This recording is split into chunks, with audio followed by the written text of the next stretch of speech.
여러분 안녕하세요, 롱정입니다. 여기서 오랜만에 찍네요.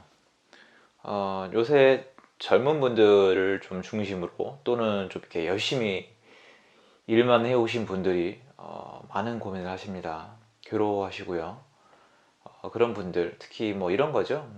부동산 시장이 이렇게 될 줄 몰랐는데 이렇게 되다 보니까 지금까지 살아온 게 바보가 된 것 같고, 가장 큰 분노는 이거죠. 어떻게 내 인생을 갈아 넣은 노동소득보다 부동산 가격이 더 올랐는가? 이게 이제 믿기지가 않고 굉장히 뭔가 잘못된 것처럼 느껴지겠죠. 전적으로 이해합니다. 저라도 똑같이 느낄 것 같고 똑같이 생각했었고, 이해 안 한다면 뭐 이상한 사람이겠죠. 노동소득보다 부동산이 더 올랐다. 지금까지 나는 10년, 20년 일만 해왔는데 어떻게 된 게 나보다 열심히 아는 사람이 부동산 한두 채로 나보다 더 큰 부자가 됐다. 이게 이제 굉장히 부당하게 느껴지는 거겠죠. 그러신 분들에게 지금 어떻게 하는 게 좋을지에 대해서 제 생각을 정리해서 말씀드리고 싶어요. 일단 크게 저는 3단계로 나눠봤습니다. 이분들이 해야 될 것들은 크게 3단계인데요. 영상 시작되기 전에 구독하기, 좋아요, 알림 설정 부탁 좀 드리겠습니다. 일단 이분들은 제가 봤을 때 첫 번째로 현실을 받아들여야 됩니다. 많은 분들이 뭐 현실을 받아들이는 게 뭐가 필요하냐고 말씀하실 수도 있어요. 이미 많이 올랐는데 어쩌라는 거냐. 근데 다릅니다. 지금 생각해보면, 특히 저같이 영상을 올리는 사람 입장에서 이 댓글을 보면 현실을 받아들이지 못하고 마냥 분노하시는 분들이 계세요. 제가 미리 말씀드리겠지만 분노하시는 분들은 본인에게 전혀 도움이 되지 않을 겁니다. 다음 시장에 대한 준비도 안 될 겁니다. 그리고 분노하신 분들은 조급하게 쫓겨서 아마 비트코인이나 도지코인이나 약간 이런 제 입장에서 이거 100%제 주관입니다. 투기성 상품에 뛰어드실 가능성이 높아요. 야, 그럼 부동산도 투기 상품 아니냐? 아니죠. 부동산은 제가 저번에 말씀드렸지만 부동산은 확실히 다릅니다. 부동산은 내가 하면 투자, 네가 하면 투기인 겁니다. 이건 대한민국에서 이미 정의가 된 거예요. 여러분도 가만히 앉아서 말씀을 해보세요. 그러면 누가 투자고 누가 투기인지. 근데 저는 개인적으로 제 실력에서는 비트코인은 투자라고 보기는 좀 어려운 것 같아요. 완벽하게 설명하는 분들을 못 봤습니다. 자, 그러면 여러분이 투자 시장에서, 부동산 시장에서 이미 소외가 됐다. 현실을 놓고 봤을 때 일단 제일 중요한 거는 받아들여야 됩니다. 이미 내가 늦었구나. 내가 좀 시장에 늦게 들어왔구나. 무엇보다 내가 이 시장에 대해서 너무 관심이 없었고 몰랐구나. 버스가 떠나버렸구나. 이 생각을 하셔야 돼요. 기분이 안 좋고 슬프긴 하겠지만 하긴 해야 됩니다. 그걸 충분히 받아들이면 어디서부터 잘못됐는지 답이 나오실 거예요. 첫 번째로 제가 말씀을 아까 얘기를 나눈 분들 얘기는 이거잖아요. 내 노동소득보다 부동산이 더 오른 게 문제다 라고 말씀을 하셨잖아요. 이게 아무 뜻이 없다고 생각을 하시잖아요. 그렇지가 않아요. 이게 제가 상담을 하다 보면은 앞뒤가 안 맞는 분들이 너무 많은 게, 이 얘기에 분노를 한다는 것 자체가 뭔 뜻인지 아세요? 나는 돈을 좋아한다. 나는 돈을 많이 벌고 싶다라는 뜻이에요. 만약에 정말 돈에 관심이 없다면 내 노동소득보다 부동산이 더 많이 오른 거에 대해서 분노할 필요가 없잖아요. 내가 일하면서 보람도 느꼈을 것이고 내가 배운 것도 있을 것이고 사람이나 동료도 사귀었을 텐데 왜 부동산이 돈이 더 올라갔다는 이유로 분노를 하시겠어요? 돈이 중요하다는 거예요. 제가 받아들이라는 건 여러 가지예요. 나는 직장 생활할 때 돈이 굉장히 중요하구나. 그리고 내가 정해진 시간 동안 노동을 했을 때 내가 이만큼 힘들구나. 내가 이만큼 늙었구나. 내가 앞으로 이 일을 몇 년을 더 해야 되는구나. 부동산으로 돈을 벌면 이렇게 했구나. 부동산으로 이렇게 많은 돈을 벌 수 있었구나. 앞으로 잘하면 가능도 하겠구나. 이런 걸 받아들이셔야 돼요.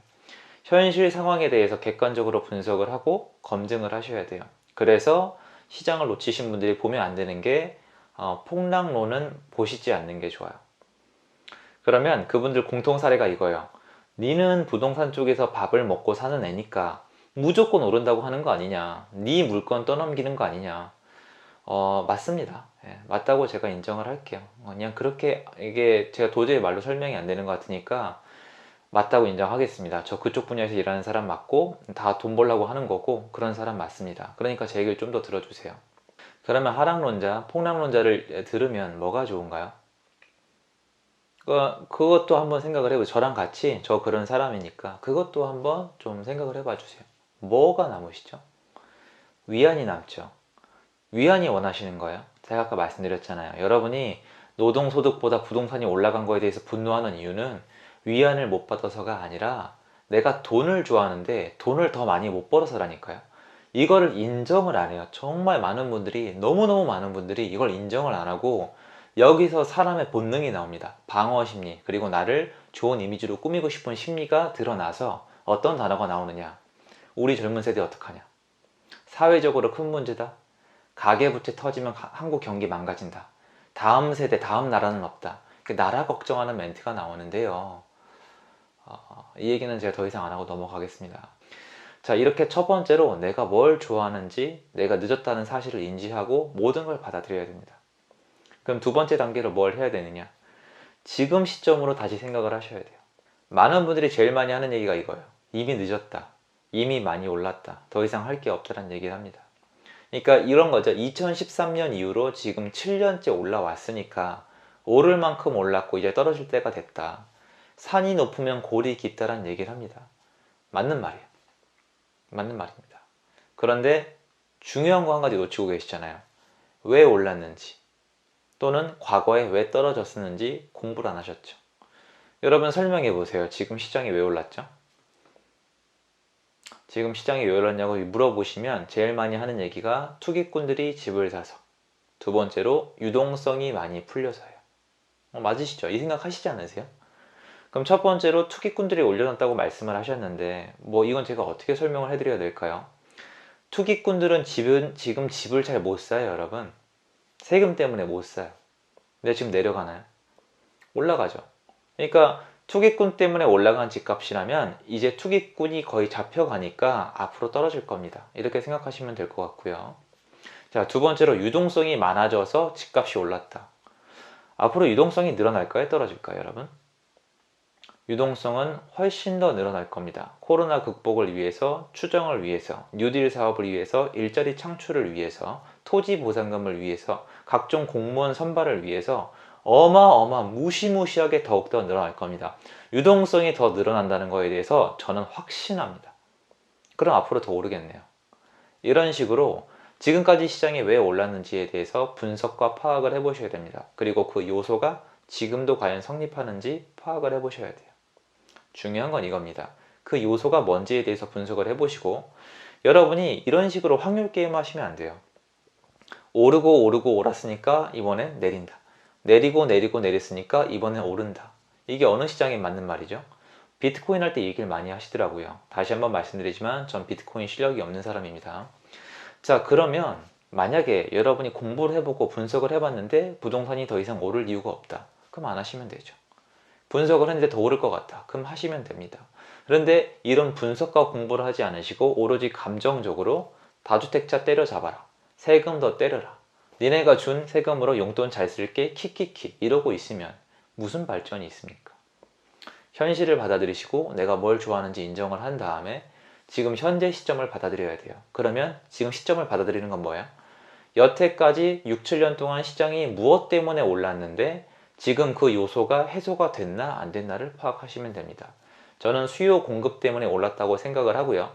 여전히 공급보다 수요가 많다고 생각하기 때문에 앞으로 더 오른다고 생각을 합니다. 이거에 대해서 비난을 하시거나 맞다 틀리다 얘기하기 이전에 저는 그렇게 생각하고 그렇게 행동할 거니까 여러분도 어떤 생각을 하느냐에 따라서 막대 행동하시면 돼요. 근데 제가 한 말씀 드릴까요? 저는 제가 생각한 거에 따라서 시장에 참여합니다. 근데 여러분은 생각한 거에 따라서 시장에 참여하지 않죠. 그럼 어떤 현상이 일어날까요? 이론가가 되는 겁니다. 이론가. 이론만 아는 사람이 되는 거예요.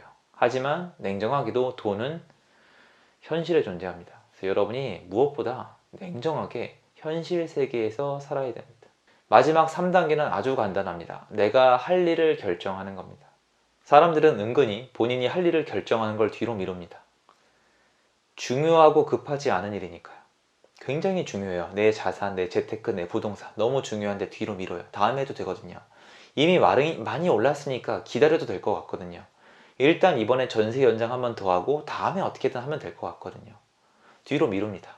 그리고 중요하지도 않은데 급한 일에 내 하루의 모든 시간과 에너지를 쏟죠.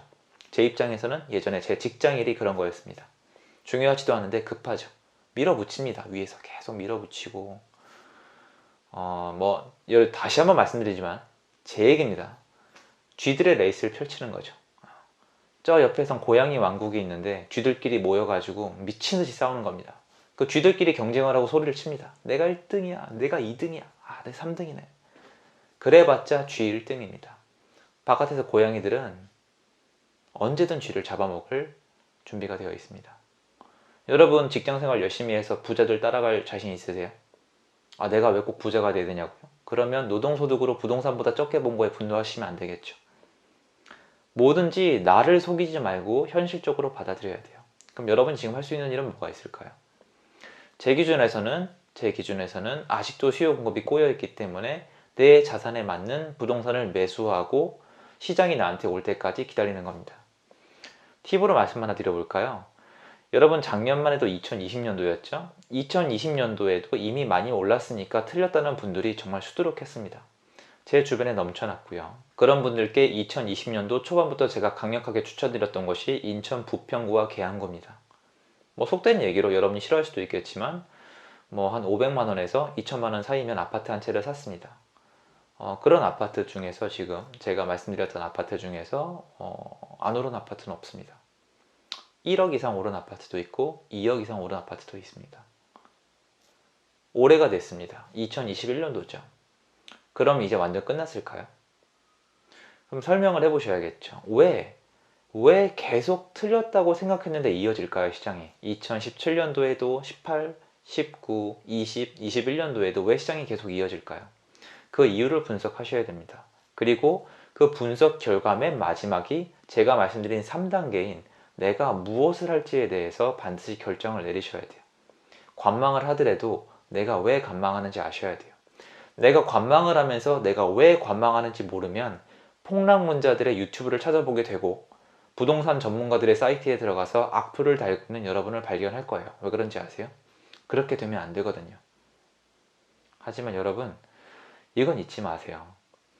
여러분이 포르쉐를 살 돈이 없다고 해서 포르쉐 차값이 내려가진 않아요. 분노하실 수도 있는 거 압니다. 근데 저는 예전에 느꼈던 거거든요. 제가 서울대를 욕한다고 서울대 커트라인이 내려가진 않아요. 내가 예쁜 여자들 욕을 한다고 그분들이 저를 만나주진 않아요. 제가 결혼 생활에 대해서 아무리 비관적으로 얘기를 해도 제 마음속 어딘가 결혼을 하고 싶은 마음이 사라지는 건 아니에요.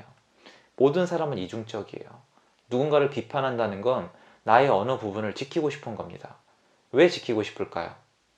약해져 있거든요. 왜 약해져 있을까요? 잘 모르니까.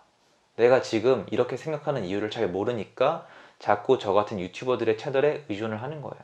저는 저한테 그러라는 뜻이 아니에요, 여러분. 그냥 듣고 참고만 하시면 좋을 것 같아요. 이 영상을 보시는 분들 중에 많은 분들이 분노할 수도 있겠지만 저는 소수의 분들이라도 제 얘기에 좀 귀를 기울였으면 좋겠습니다. 현실을 받아들이세요.